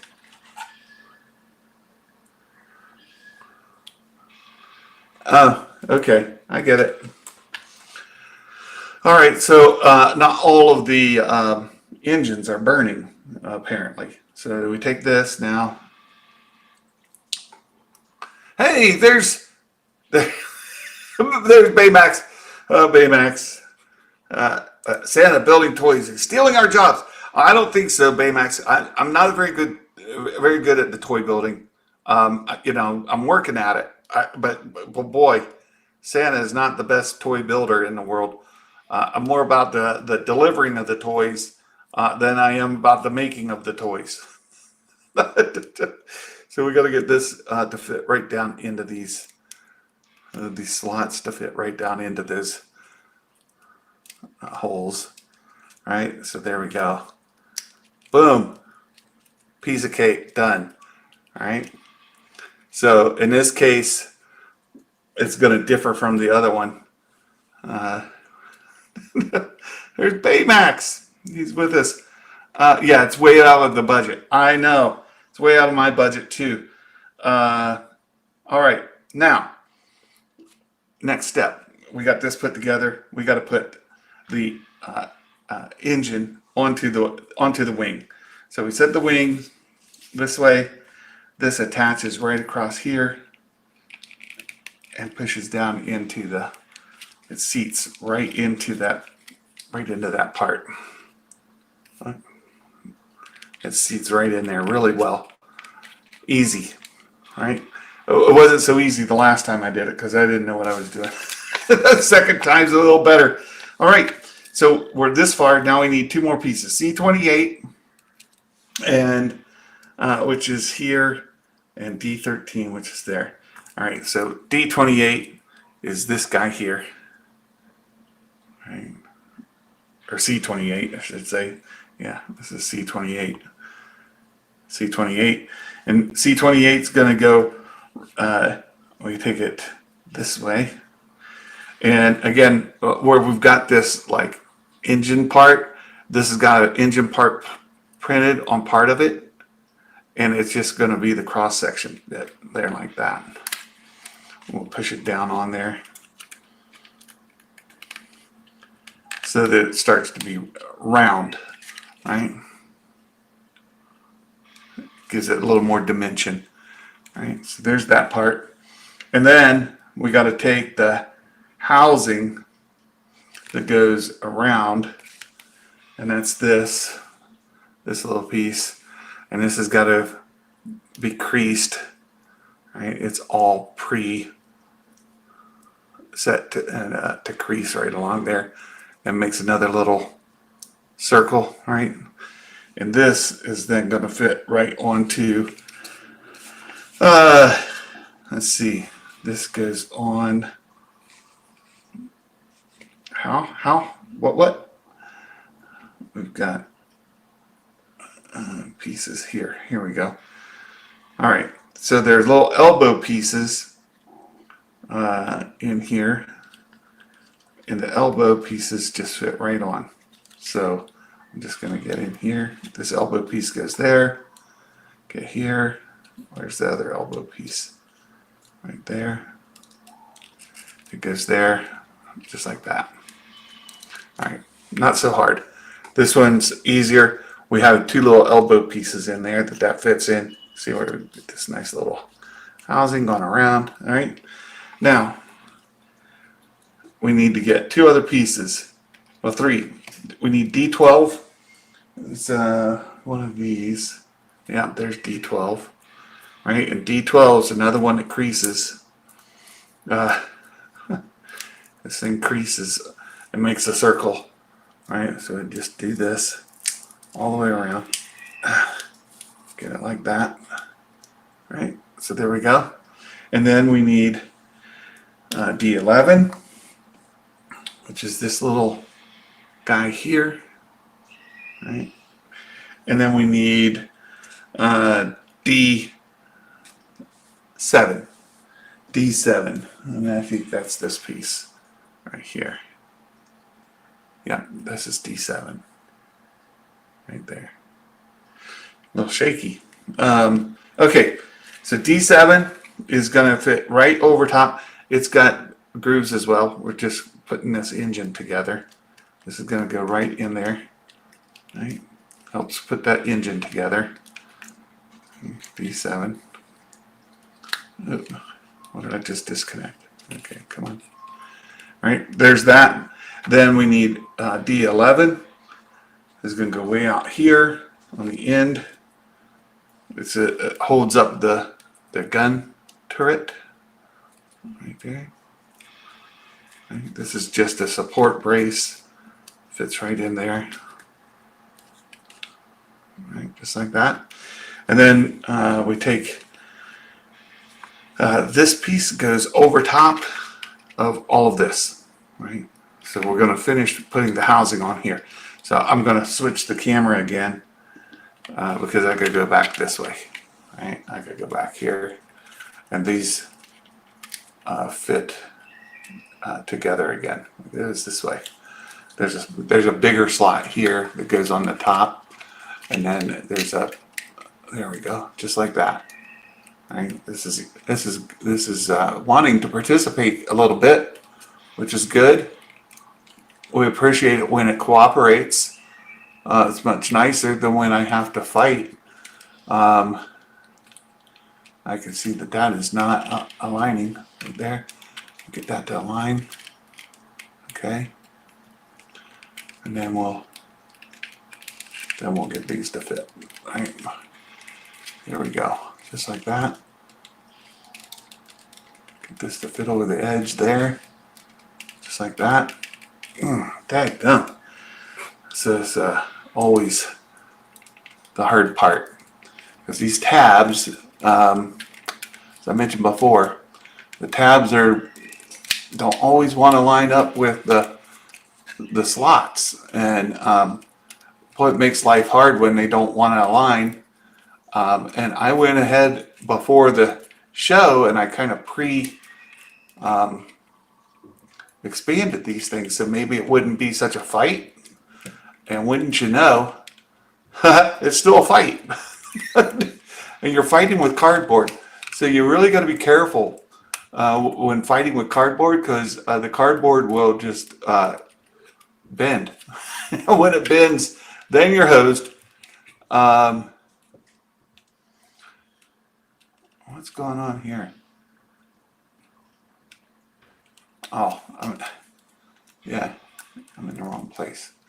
There we go. Get that one on there. Get this one on there. That goes there. All right, then we'll go to the second one. We got. Where's my X-Acto knife? All right, I gotta get this. This is wanting to bend in here. There it goes. All right, so there's second one there, second one there. Those two are together. Again, we're having a big problem with our big piece in the middle. The big piece in the middle is not wanting to cooperate. So I've got to give it a little more action there. Come on. If I can get that guy to fit, some more. Push this down, push that over. Man, oh man, oh man. Okay, there we go. Well, I just felt it push through a little bit. There it goes. Woo! Woo! Okay. And then this easy. All right, we're almost there. Mike Porter. Jeez, Brian.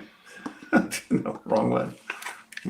Right, so now I've just got these last couple pieces. Right, that big one there was a problem child. Then these went right in spot, and now I've just got these last ones here on the edge to get. Once I get these, then we're golden. Right. So this is the final battle with this assembly. All right, so I'm going to bring it back up here. Putting it that far out in front of me is difficult. So if I get it in here, there we go. That one,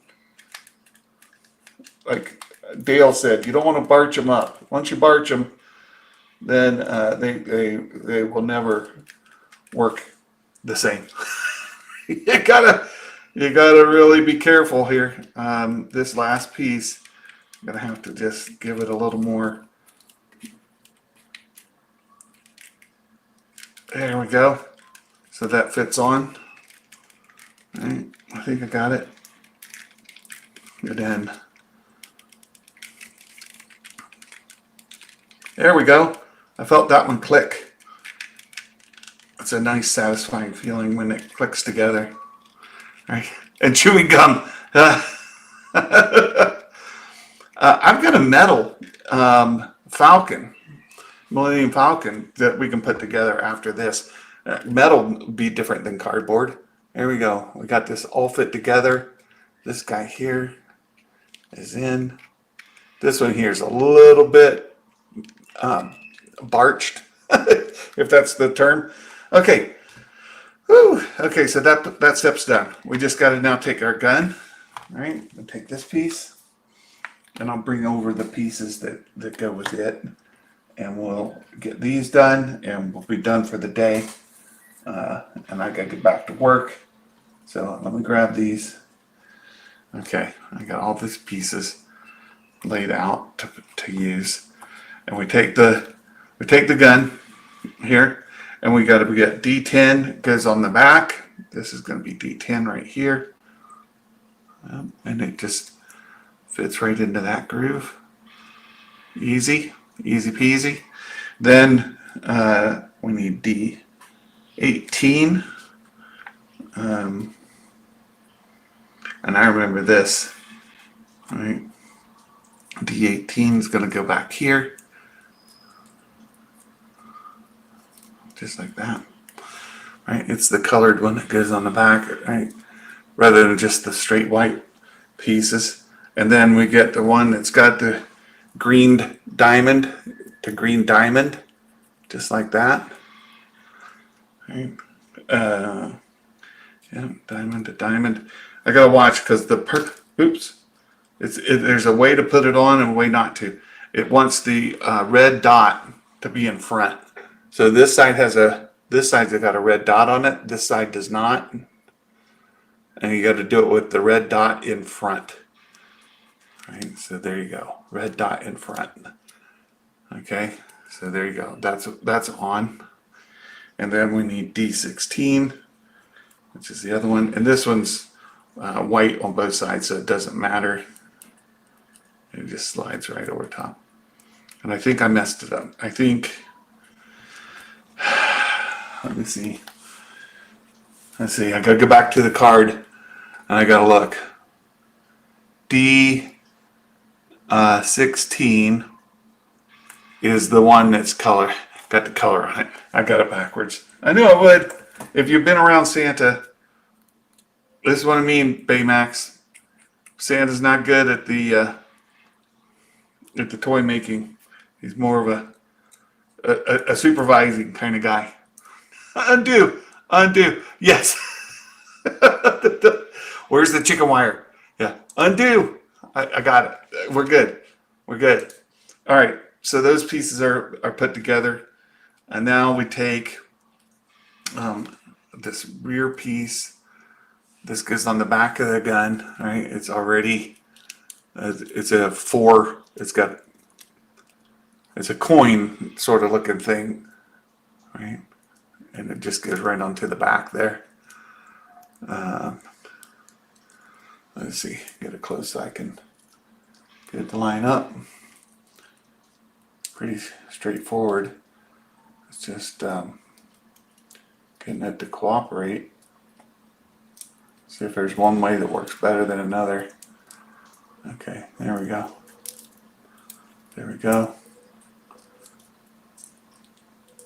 One more. Come on. Where's my X-Acto? Get the X-Acto. All right.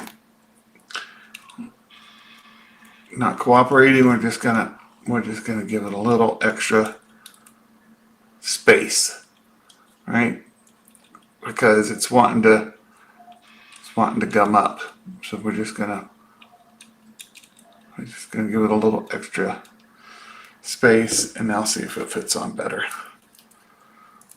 Again, you don't want it to be so loose that it just fall off, but you can't be so tight that it bends, you know. There we go. Okay, that's on. That's on. 3, 4. Okay, I got them all. I got them on, all on, nice and tight. Woo! That's a chore. Those guys did not want to go in there. All right, so there we go. That's on, and then it's this bending this guy again. Bend. I hate these. These are a pain in the butt.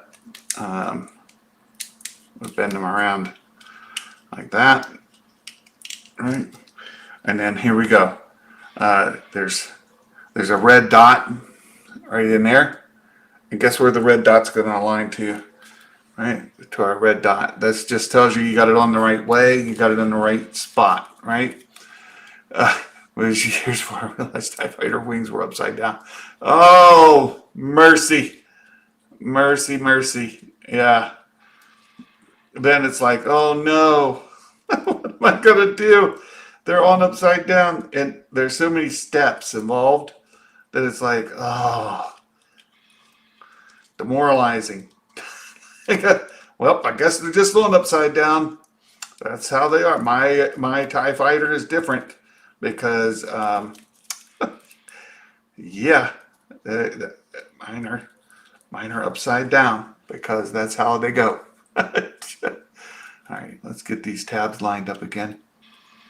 And I realize I've got this off screen, so it doesn't do you guys any good when I'm like fighting it like that up close and you can't see. You just get this to line up and then work our way around the circle. Okay, there's the second one. There's the second one. Across the bottom, there's the third one. Okay, get this third one here. There's the third one. There we go. Last one. Cooperate for me. That's nice. And then the middle one, yeah, and then the back one. Awesome. That went pretty well, my friends. That went pretty well. Oops, wrong button. Yeah, we got this housing on there. All right. This part here is the easiest. This is the nose piece that of the gun. So you just got to get it into an arc like that, and then push it into here. Come on. Slide it back, and then you slide it in there. And when you get it in, then these pieces these slots just go right on. So this is not too bad. You were crushed. Oh, to see your wings were upside down. Oh no. Yeah, it would be demoralizing. Like after you did all that work, and you got to think like undoing and redoing on Lego is like one of the worst things ever. And even with this cardboard, right? That's no good. But there you go. That's good. We're all together. Now we go to the easy part. We're about done, my friends. We take this gun. It goes onto the end of the wing. There's 2 nice little slots for it to go right there. These are 2 real nice pegs to fit through there. This is easy. This is easy assembly right there. Right? That just goes in there. And now we've got this built, right? This whole bit is built. And once that's done, then it's all done except the putting it on. So we take the body here. We've got the wing here. And we want to make sure top wing, bottom wing, right? See how the insides, and this just slides right in. There. Look, that's it. That's easy peasy. So there, we've got this side of the Xwing is basically done. And this is what I was talking about. See, the top engine is red, the bottom engine's black. So it's only got the top engines firing. The bottom engines are not. So there we go. Woo, boy. Look at that. Half of it. That's looking really nice. So, of course, the next, there's one more step. I saw there's a piece that goes on right in front. This piece right here. So we got that on. Then this piece here, and this looks like it's creased. Yep, it is. This fits in. There's two slots. How's this go? There and there. What and what? What the what? Okay, this has got to bend. This has got to bend. I see. We've got a couple of holes here on the side that this is supposed to bridge. So we just put this piece in here. All right, the little tab goes up here. And then the big tab goes all the way down here. Oh my. Okay. Little tab up there. Let me see here what's going on.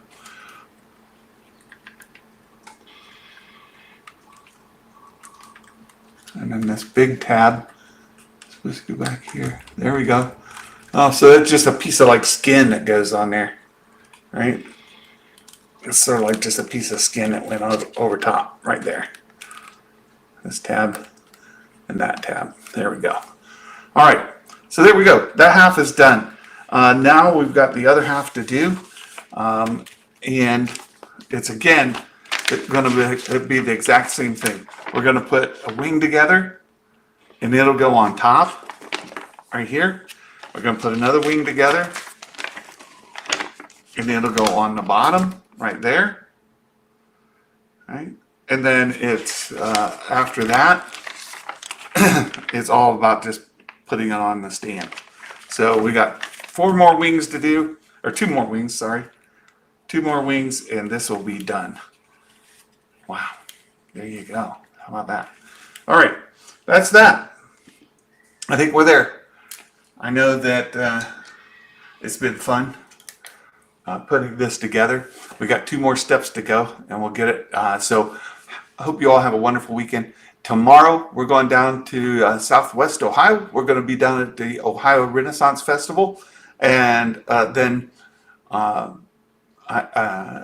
come home. But anyway, I hope you guys have a great weekend. A wonderful holiday weekend here in the States. And we'll keep our eyes peeled to see if anything happens at all on that D23, right? Any Star Wars news? I don't know. We'll find out. All right. Until next time, my friends. Ho, ho, ho. Merry Christmas.